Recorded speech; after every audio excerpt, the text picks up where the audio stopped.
Lá vem a professora com Amedeo Modigliani. O Modigliani foi um artista maldito. Assim são chamados os pintores com personalidade excêntrica, que tiveram uma vida atormentada e que fracassaram na arte, sendo reconhecidos somente depois da morte.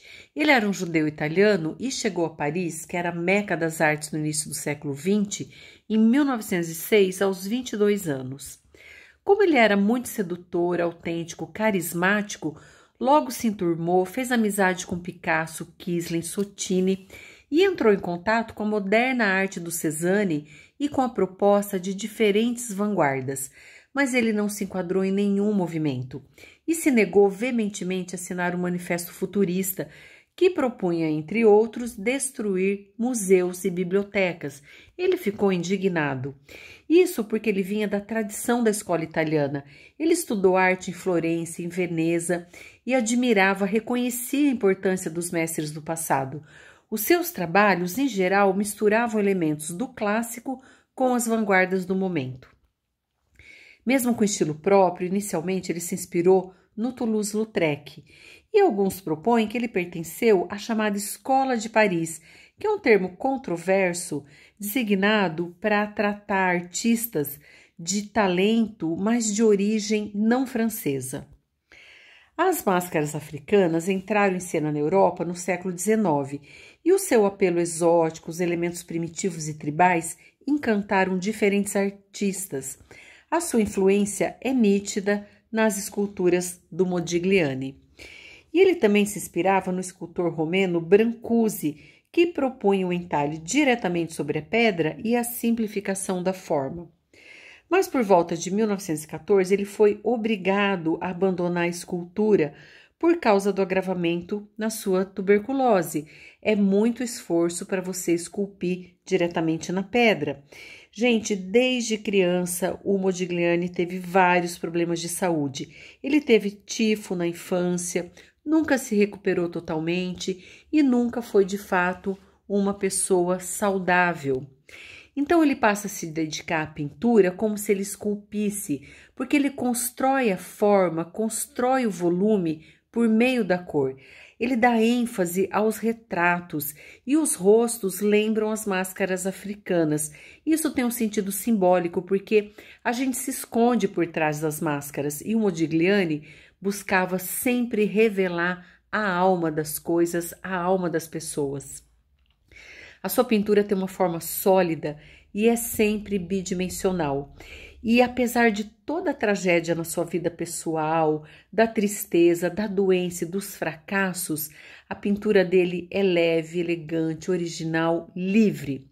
E ele não pintava a pupila dos olhos das pessoas. Dizem que quando ele era questionado a esse respeito, ele respondia: "Quando realmente conhecer sua alma, pintarei seus olhos." Em 20 anos de carreira, ele produziu mais de 500 obras.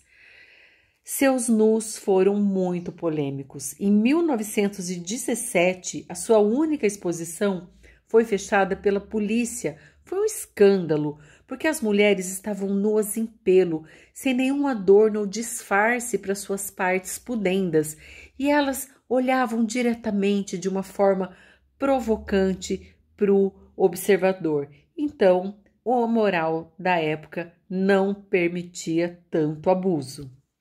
A sua grande musa inspiradora foi a pintora Gianni Obituene.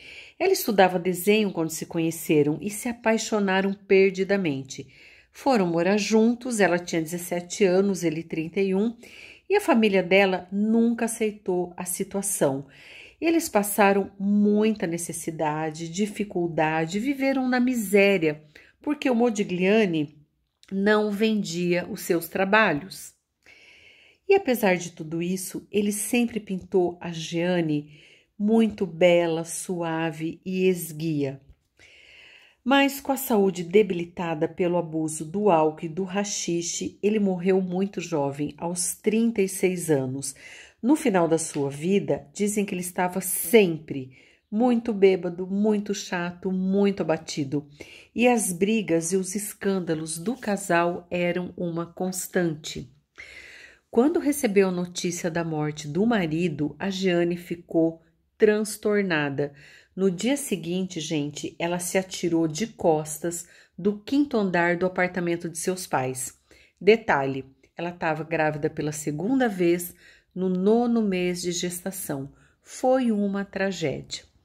A família não aceitou receber o corpo dela, que tinha sido recolhido por um transeunte, e entre idas e vindas, porque a história é longa, ela acabou sendo sepultada no cemitério de Banho.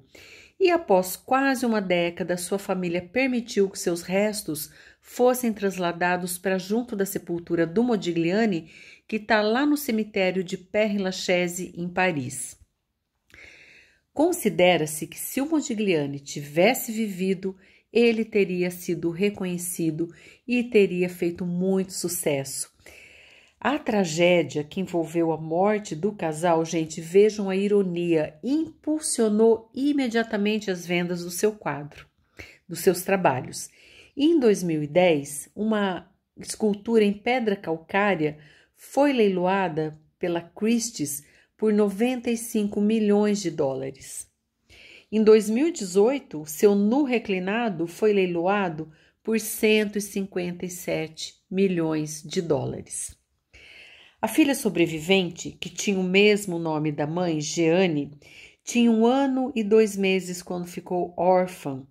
Ela foi criada pelas tias paternas e cresceu sem saber da trágica história familiar. Depois de adulta, ficou sabendo de tudo, estudou arte e especializou-se nas obras do seu pai. Ela morreu em 1984 em Paris, vítima de uma queda. Pessoal, eu espero que vocês tenham gostado. Se gostaram, inscrevam-se no canal, cliquem no sininho para ativarem as próximas notificações. Um abraço, que lá vai a professora.